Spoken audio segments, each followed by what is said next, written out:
Welcome back. Yesterday, Goldie rode the turkey.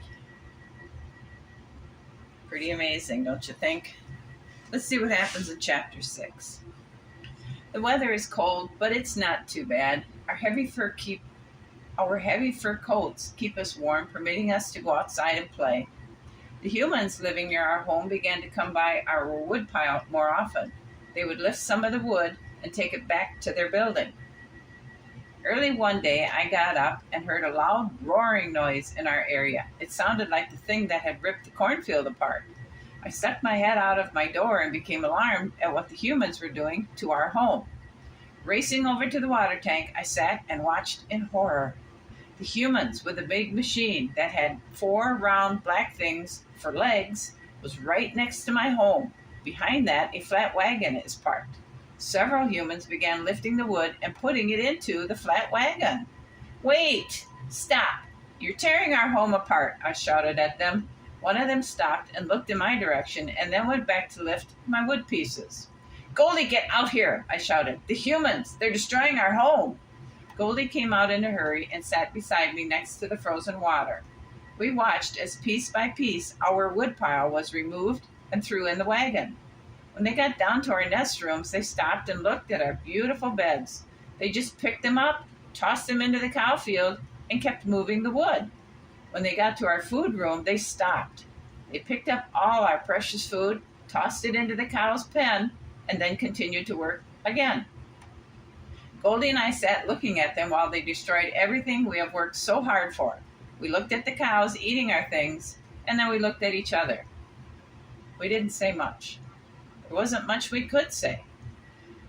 They worked most of the day tearing apart our woodpile. We didn't have anything to eat, and we were afraid to move and risk being seen. By the time it was getting dark, our wonderful homes are gone. They're destroyed. Our food supply for the time of the frozen ice was either stomped into the mud or simply fed to the cows. Nothing remained. We didn't have a home now, and the precious food needed to keep us alive was gone. "Now, what do we do, Red?" Goldie sighed. "We'll have to start all over again. And where do we go this time?"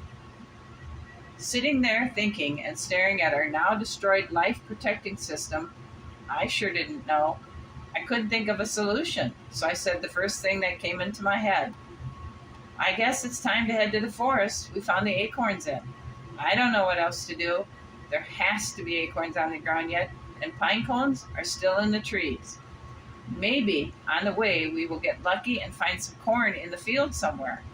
I tried to sound positive like I had a plan, but I was pretty discouraged. We hopped towards what was the cornfield, but that was all destroyed now. There was nothing there. I knew there wouldn't be any food, but I hoped we could find at least a couple kernels. There was nothing to eat, so we just kept going. I felt hopeless like I did back when we discovered our wonderful home. As we slowly crossed the broken cornfield, heading back towards the trees I could see growing in the darkness, I thought of Mama. Would she know what to do? Would she be disappointed in me because I had picked a home that was now destroyed by the humans? Would she have known this was going to happen? Would she be as afraid as I am and as afraid as I know Goldie must be? I shook my head as we traveled in the forest. I just didn't know. I had no clue. I thought back to what I felt she told me in the nest the morning Goldie and I had woke up alone. "You be brave." I guess that is what Mama was trying to tell me now, and that's what I needed to remember. Okay, I can do this. I did it before. The sun was way down in the sky, the air was getting colder, and we were hungry. The birds that stayed during the cold time were busy pecking on the trees, seeking out the bugs that had hidden deep in the bark cracks and were flittering from tree to tree. They were looking for their spots for the night too. I didn't feel so alone now like I did before. I had a partner. Goldie was beside me. She wasn't following me like when we first lost our family. Then I was leading us alone. Now we were walking together, beside each other, working together to find shelter. Red, let's just curl up in this pile of leaves the wind must have blown together, and let's just start again in the morning. I think we need to pick a tree, build a nest, and look for food as we cut branches to build our nest. This is the way we need to work this time. Let's just get off the ground. It may be warmer in the trees, too. Goldie was already moving around in the pile of leaves she had walked into. Even though we snuggled close that night, it was still cold. We definitely needed something better if we were to survive the colder weather I was sure was coming. We woke up early and looked around for food. And right next to us was a huge pine tree loaded with pine cones. All we have to do is climb, cut a pine cone, and eat.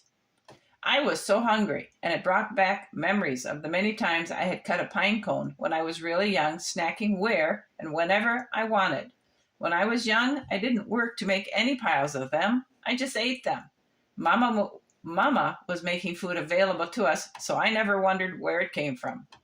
Maybe this is where we should have stopped a long time ago before we went to the woodpile home. I told myself I needed to understand everything I had done before was what I had thought was right. It doesn't matter if it wasn't right. It was the best I could do. I had kept us safe, fed, and sheltered while giving us time to grow and become stronger. Now was a new time, and new things were waiting for us to learn, do, and see.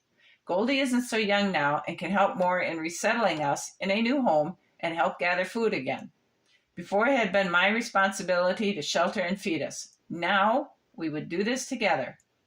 We each started climbing a tree, looking for what we think would be a good tree to build our new home in. I found what I thought was perfect. I could stand on two big branches, and they didn't move from my weight. I stood and looked, noticing there is a clear view everywhere. I would be able to see any danger if and when it came. "Hey, Goldie, I think I'm standing in a good spot for a nest. Come see what you think," I called to her. She was several trees away from me in a giant pine high above me. "Come see the one I found," she called. "I think this is perfect. I can see forever, and the wind is rocking it like I remember when we were little, when we were all safe in Mama's nest. I think this is the tree for me."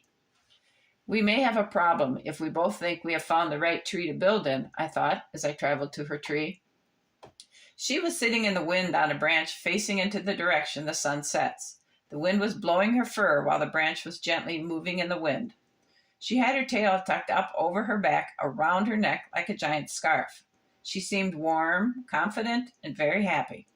I remember so clearly how she looked. She turned to me and very quietly told me, "Red, I think it is time to have our own trees and our own nests.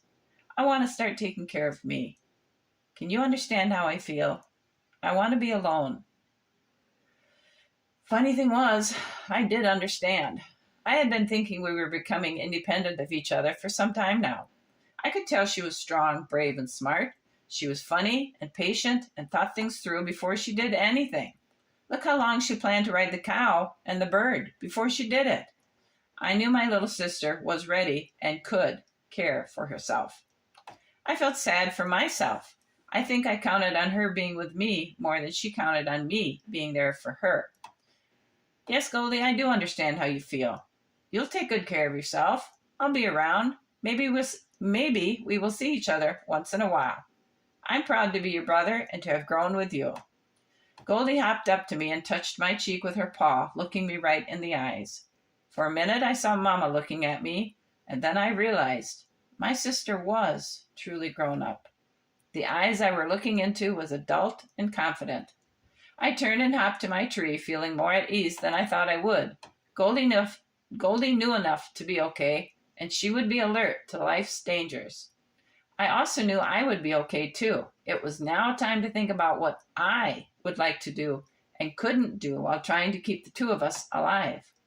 I had only me to worry about now. It was time for me to remember how to play, but first I need a nest. And then I start to gather and store whatever food I could find. A nest has to be first. I must remember to leave some food for Goldie to store too, so she would have enough to eat when it got cold. I start to cut small branches and drag them to my chosen tree.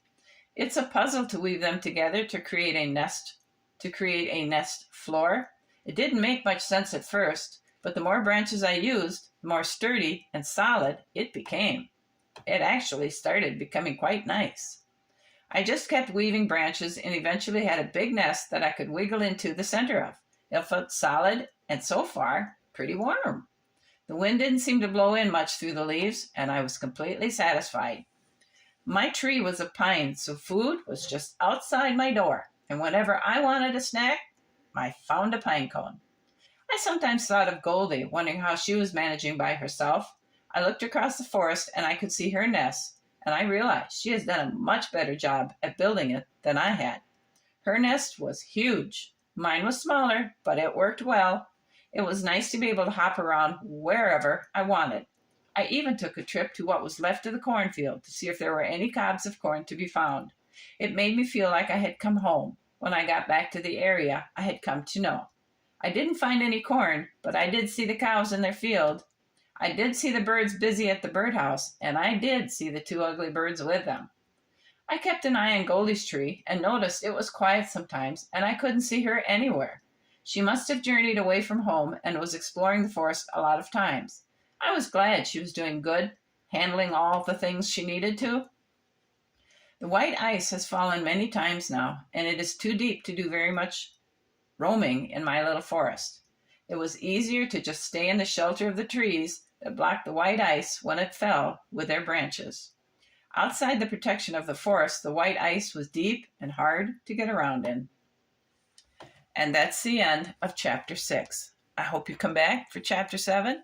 Thank you for listening. You have a good day. Bye.